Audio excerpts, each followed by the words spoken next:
জয়গুরু। ওম শ্রী পরমাত্মনে নমঃ। সকলকে জানাই শুভেচ্ছা এবং যথাস্থানে প্রণাম। সনাতন ধর্মে ত্রয়ী বিদ্যা বা ত্রয়ী ধর্ম নামে একটা কথা আছে। গত ১-১.৫০০ বছরের মধ্যে এই ত্রয়ী ধর্মের উপর ত্রয়ী বিদ্যা বিশারদ এমন মহাত্মা, এমন কোন মহাপুরুষ সচরাচর দেখাই যায় না। এর কারণ কি? যোগীরাজ শ্যামাচরণ লাহিড়ী মহাশয় এই ব্যাপারটিকে সুন্দরভাবে তুলে ধরেছেন। প্রথমেই বলি, ত্রয়ী বিদ্যা বা ত্রয়ী ধর্ম বলতে কি বোঝায়? এই ত্রয়ী ধর্ম বা ত্রয়ী বিদ্যা ব্যাপারটি কি? সনাতন ধর্মে যত শাস্ত্র গ্রন্থ আছে এগুলোকে প্রধানত ৩ ভাগে ভাগ করা যায়। প্রথম ভাগটি হল বেদ বেদান্ত, দ্বিতীয় ভাগে রয়েছে সমস্ত উপনিষদ, আর তৃতীয় ভাগে রয়েছে গীতা, চণ্ডী, ভাগবত ইত্যাদি।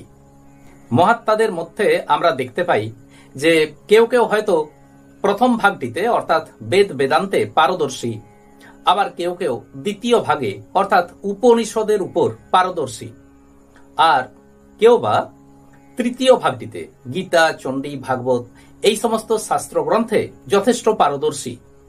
সনাতন ধর্মের শাস্ত্র গ্রন্থগুলিকে এই যে ৩ ভাগে ভাগ করা হলো, একেই বলা হয় ত্রয়ী বিদ্যা। গত ১-১.৫০০ বছরের মধ্যে এই ৩টি ভাগে অর্থাৎ ত্রয়ী বিদ্যার উপর সমান পারদর্শী এমন মহাত্মা খুবই কমই দেখা যায়।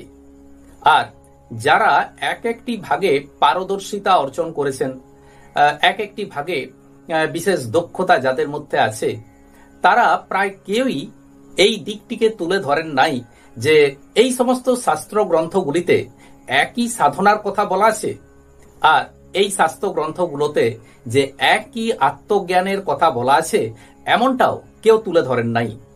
যোগীরাজ যে ২৬খানা শাস্ত্র গ্রন্থের যৌগিক ভাষ্য রচনা করেছেন, এগুলোকেই প্রকৃতপক্ষে ত্রয়ী বিদ্যা বলা যায়।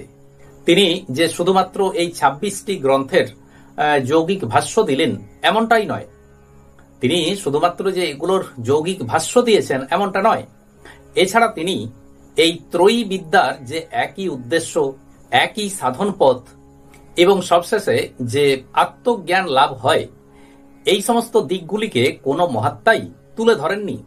কেবলমাত্র যোগীরাজ এই সমস্ত ব্যাপারগুলিকে সুন্দরভাবে তুলে ধরেছেন, এই সমস্ত দিকগুলিকেই তিনি আলোচনা করেছেন।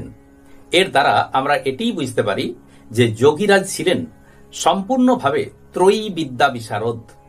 এখানে মনে হয়তো এই প্রশ্নটা জাগতে পারে যে যোগীরাজ যেটা পারলেন, অপরাপর মহাত্মারা তারা সেটা পারলেন না কেন?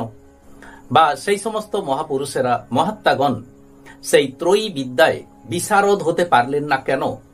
এর একটাই কারণ, অপরাপর মহাত্মাগণ যারা কেউ কেউ বেদ বেদান্তের উপর পারদর্শী, আবার যারা উপনিষদের উপর পারদর্শী, আবার কেউ কেউ গীতা, ভাগবত, চণ্ডী এই সমস্ত কিছুর উপর পারদর্শী, তারা কেবলমাত্র সনাতন ব্রহ্মকে জানবার চেষ্টা করেছেন। কিন্তু যোগীরাজ তিনি নিজে সাক্ষাৎ ব্রহ্ম হওয়ায় তিনিই তো সবকিছুর আদি কারণ, তিনি সৃষ্টি স্থিতি লয়ের মূল মালিক, তিনি সাক্ষাৎ ব্রহ্ম। সনাতন যোগ ধর্মের আসল রহস্যটি তুলে ধরতে পেরেছেন। অন্য কোনো মহাত্মাগণের পক্ষে এটি সম্ভব হয়নি, কারণ তারা ব্রহ্মকে জানতে চেয়েছেন, তারা কিন্তু ব্রহ্ম নন। আজ এই পর্যন্তই। আসুন এবার শ্রী ভগবানের মহামন্ত্র জপ করি। হরে কৃষ্ণ কৃষ্ণ কৃষ্ণ হরে হরে, হরে রাম রাম রাম হরে হরে। নমস্কার।